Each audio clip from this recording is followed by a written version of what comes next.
Premièrement, nous allons voir choisir d'attendre Dieu dans l'obscurité. Amen. Parce qu'on a dit, quand tout devient sombre, où regarde-tu? Nous, les enfants de Dieu, comme les bien-aimés de Dieu, premièrement, nous devons choisir d'attendre Dieu dans l'obscurité. Amen, amen. Ésaïe a dit, je m'attendrai à l'Éternel.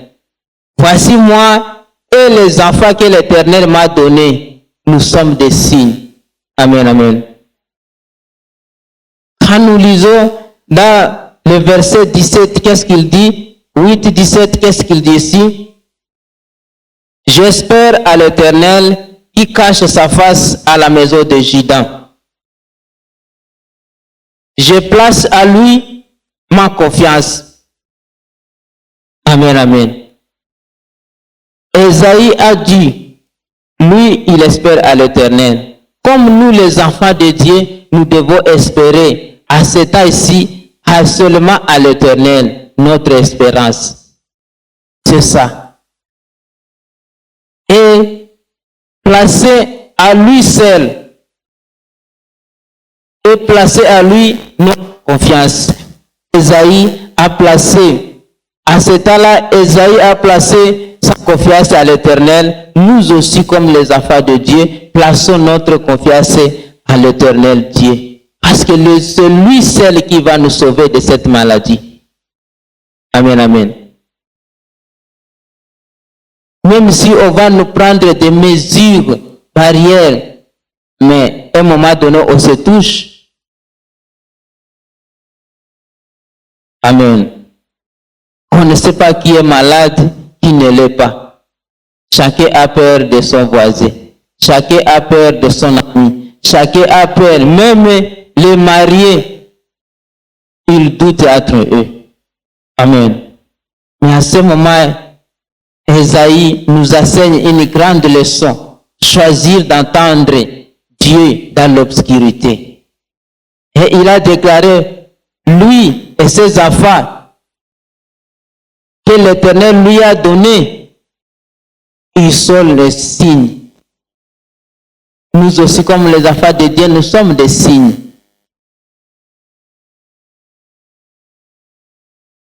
Nous sommes des signes et des présages en Israël. Amen, amen.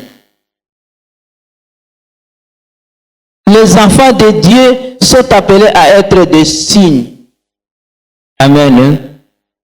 Quand nous voyons la signification des signes, c'est quoi? Être un signe signifie être une démonstration visible de l'action de Dieu. Amen. Être un présage signifie annoncer à l'avance ce que Dieu va accomplir, une promesse ou une promesse. Amen, amen. Nous sommes l'accomplissement de Dieu. Nous sommes les signes de Dieu. L'accomplissement de sa main. Son accomplissement qu'il nous a donné, ça c'est sur les présages que notre Dieu nous a donnés. Les prophéties, tout ça, ça doit nous fortifier à ce moment, à cet état difficile. Amen, amen. L'enfant de Dieu, les enfants de Dieu sont appelés à être des signes de la présence de Dieu dans le monde. Nous sommes appelés d'être des signes de la présence de Dieu dans ce monde ici. Dans notre famille, dans le lieu de travail, parmi nos camarades, démontrons la présence de l'Éternel. Et que puisse remarquer vraiment que sans c'est la foi de Dieu, que nous sommes les enfants de Dieu et que nous n'avons peur de rien. Amen, amen. Il témoigne de Christ. Un enfant, si un présage, par leur conduite, ils témoignent. Leurs paroles, ils annoncent l'évangile. Là où nous nous retrouvons, annonçons l'évangile. Mais nous avons peur d'annoncer l'évangile, même dans nos lieux de travail. Même quand nous nous trouvons déjà sur la route. À ce moment, nous sommes là où nous devons annoncer l'évangile et prêcher Christ qui est notre sauveur. Christ qui est tout pour nous. C'est le moment. On a dit par leur vie transformée, ils montrent que Dieu agit encore aujourd'hui. Amen, amen. Par notre vie transformée, comme les enfants de Dieu, comme nous avons reçu Christ comme notre sauveur, et nous sommes transformés. Dans la vie transformée, nous devons montrer que Dieu agit encore aujourd'hui. Et que cette maladie ne fasse pas nous et ne puisse pas nous faire peur.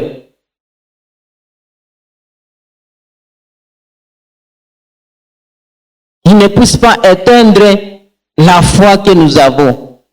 Amen. De ne pas sauver seulement. Parce que l'Éternel ne nous a pas sauvés seulement pour nous-mêmes. Mais il veut faire de notre vie un signe de sa gloire. Il veut faire de nous un signe de sa gloire. Là où les autres voient l'échec, Dieu peut faire de toi un témoignage. Amen, amen.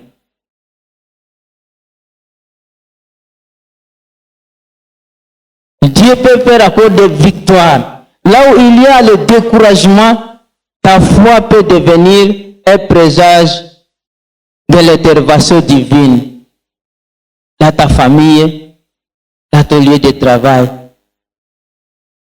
là où vous vous rencontrez.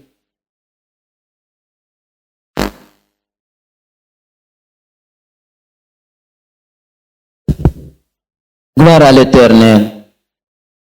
Qu'est-ce qu'il dit au 18? Voici moi et les enfants que l'Éternel m'a donnés. Nous sommes des signes et des présages en Israël, de la part de l'Éternel des armées, qui habite sur la montagne de Sion.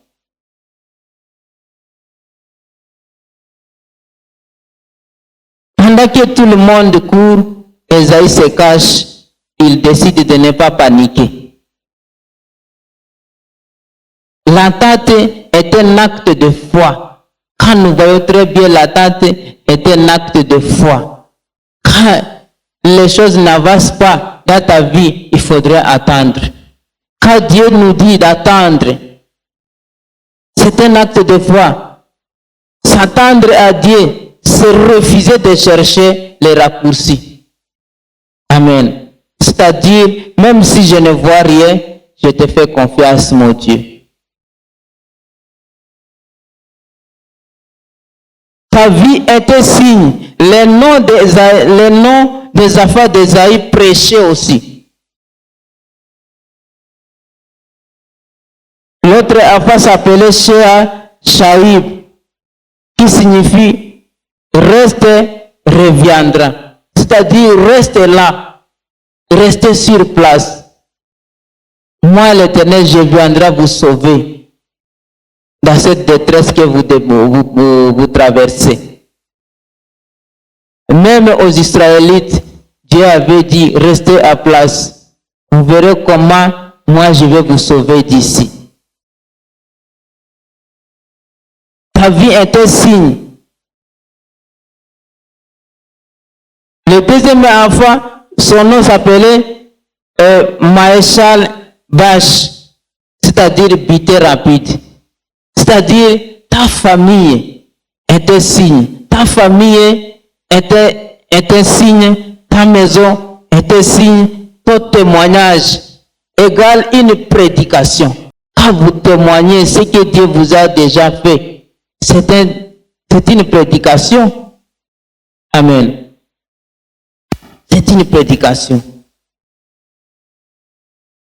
Quand le pays tremble, Dieu cherche des hommes qui ne tremblent pas.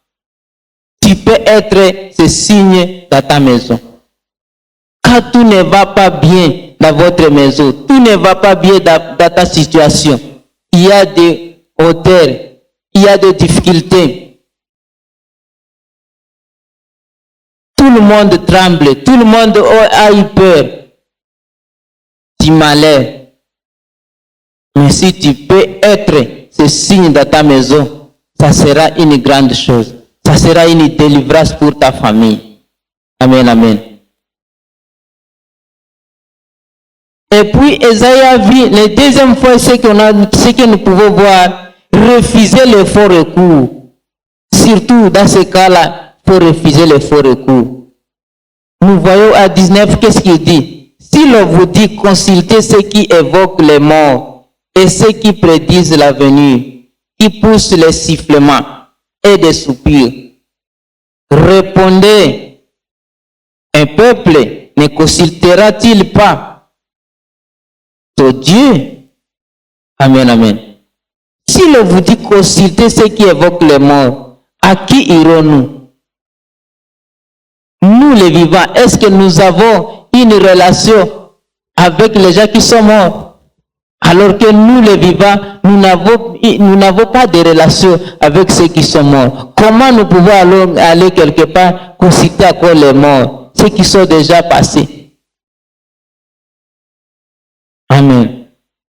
À ce temps-là, Judas a consulté les morts, ils sont partis consulter les morts, mais lui, Esaïe, a pris une autre direction. Qu'est-ce qu'il s'est demandé? À qui irons-nous? À la loi et au témoignage. Amen, amen. La loi, ce n'est pas... La loi, c'est la parole de Dieu. Ne consultez pas les marabouts. Dans la panique, le peuple veut voir les marabouts, les voyants, les docteurs traditionnels pour chercher les secours, pour avoir des raccourcis, pour avoir des réponses rapides. Parce que ça donne une réponse immédiate. Mais dans cette panique-là, Esaïe crie stop. Esaïe dit stop. Quand tu es perdu, il n'y a que deux choses. Moi aussi, je peux dire stop. Je ne peux pas consulter les voyants. Je ne peux pas consulter les marabouts. Je ne peux pas consulter les médecins traditionnels pour ma guérison. Je ne peux pas consulter qui que ce soit. D'abord, consulter Dieu. Il n'y a que deux choses que nous pouvons consulter dans notre vie. Quand nous passons, quand nous traversons une difficulté. Amen, amen.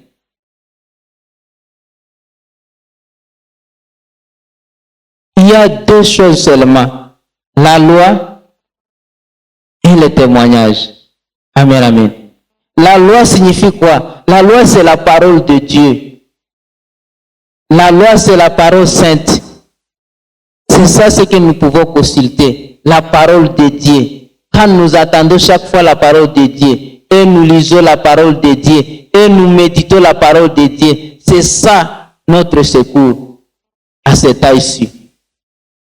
Ne tournons pas les regards aux hommes.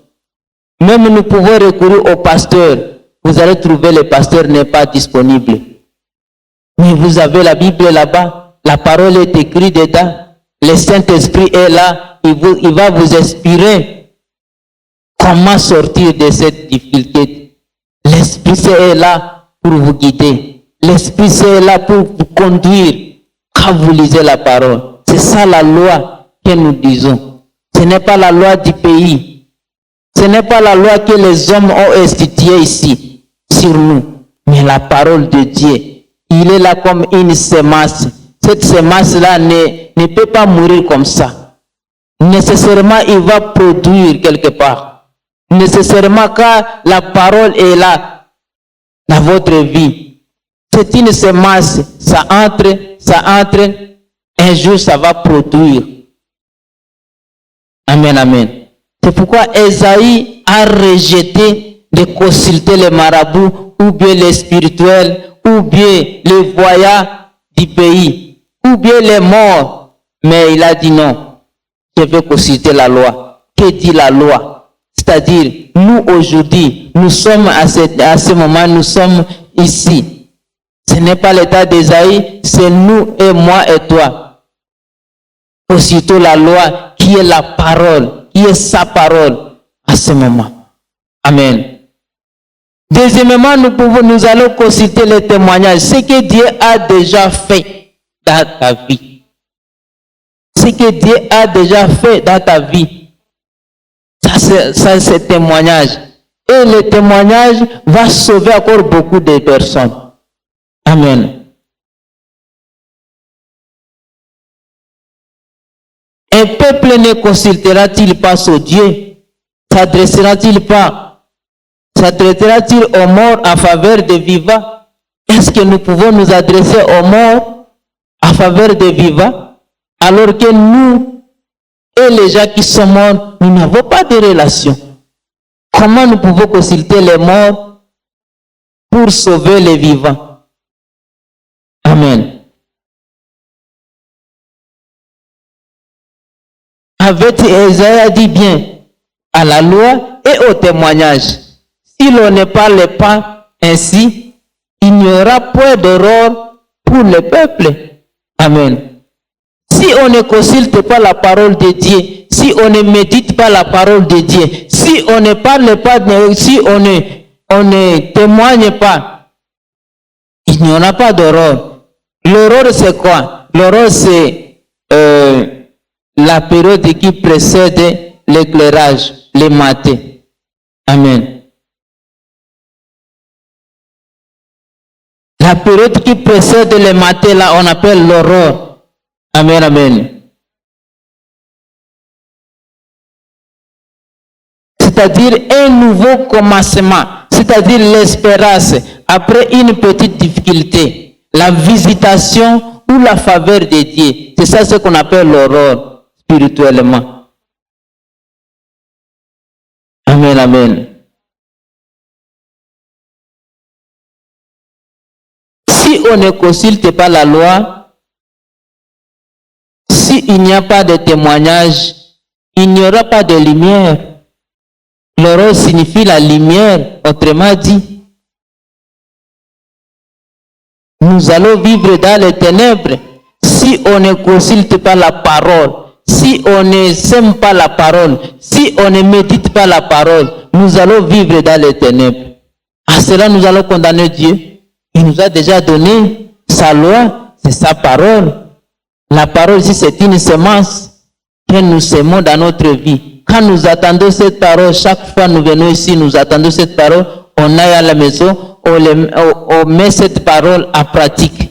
C'est ça, la lumière. C'est ça, cette lumière qui va nous guider. Amen.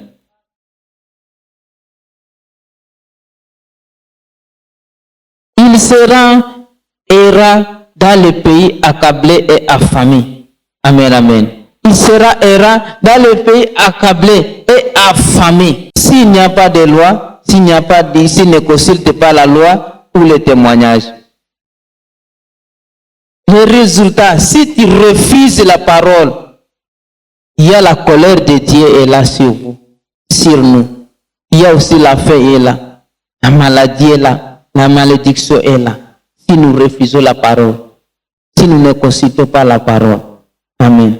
Et surtout les ténèbres, l'angoisse, l'obscurité, les souffrances, nous resterons toujours dans la culpabilité. Le fait de vivre dans l'ignorance de la parole. Chercher ailleurs que chez Dieu ne résout pas notre problème. Amen, amen. À part Dieu, où est-ce que nous allons partir? Sa parole même lui dit, cherchez d'abord le royaume et la justice de Dieu. Et les autres là, vous les recevrez par-dessus. À chaque jour suffit sa peine. Ne vous inquiétez de rien des lendemains. C'est la parole qui nous dit. Maintenant, quand nous inquiétons des lendemains, mais nous refusons le royaume et sa justice. Si nous le refusons, nous entrons tout droit dans la prison. Nous-mêmes nous emprisonnons. Amen. Devant une situation bloquée, votre premier réflexe ne doit pas être votre téléphone, ou bien votre papa, ou bien votre connaissance. Cherchez d'abord Dieu. Parce que vous pouvez chercher le pasteur, vous ne pouvez pas le trouver sur le téléphone. Qu'est-ce que vous allez faire? Recourez toujours à la parole. Que dit la parole? Consultez la parole. Amen, amen. Ton premier réflexe doit être surtout la parole de Dieu. Le deuxième réflexe, la prière. Amen. N'oubliez pas la prière. La prière active beaucoup de bonnes choses pour nous. Amen, amen. Et ça nous aide, ça nous sauve quand nous prions. Que le nom de l'Éternel soit glorifié. Troisièmement, qu'est-ce qu'il nous dit? Croire que l'obscurité n'est pas éternelle. Quand nous voyons au verset 23 là-bas, l'obscurité n'est pas éternelle. Qu'est-ce qu'il dit? Mais les ténèbres ne régneront toujours pas. Il couvrira de gloire les pays de Galilée. Amen. Quand nous voyons plusieurs années après Ésaïe, après la prophétie d'Ésaïe, le pays d'obscurité du verset 22 deviendra le premier lieu où la lumière va se lever. C'est ça.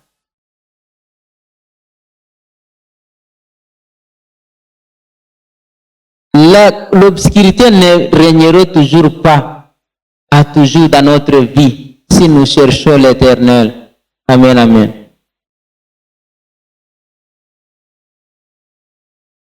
C'est pourquoi cette lumière-là, ce n'est pas ce que nous voyons le soleil. La lumière, c'est la parole de Dieu. La parole de Dieu, c'est qui? C'est Jésus-Christ lui-même qui est notre lumière. Quand nous lisons dans Jean 1er là-bas, la parole s'est faite chair. C'est faite chair. Amen, amen. Il est la lumière. Lui-même, il va encore nous illuminer à ce moment. Quand nous nous tournons vers lui, quand nous tournons vers Dieu, quand nous tournons vers Jésus-Christ. Nous pouvons lire dans Matthieu 4, 15. Matthieu 4, 15 nous dit comment? Le peuple des Zabulon et de Nephtali, de la contrée voisine de la mer, du pays au-delà du Jourdain et de la Galilée et de Châti. Ce peuple assis dans les ténèbres a vu une grande lumière sur ceux qui étaient assis dans la région de l'ombre de la mort. Amen, amen. C'est après autant d'années qu'aujourd'hui, après la... Si nous pouvons compter après 700 ans, que c'est accompli dans le Nouveau Testament, dans la Nouvelle. C'est-à-dire, on a vu une grande lumière. Amen, amen. On a vu une grande lumière sur ceux qui étaient assis dans la région et l'ombre de la mort. Amen, amen.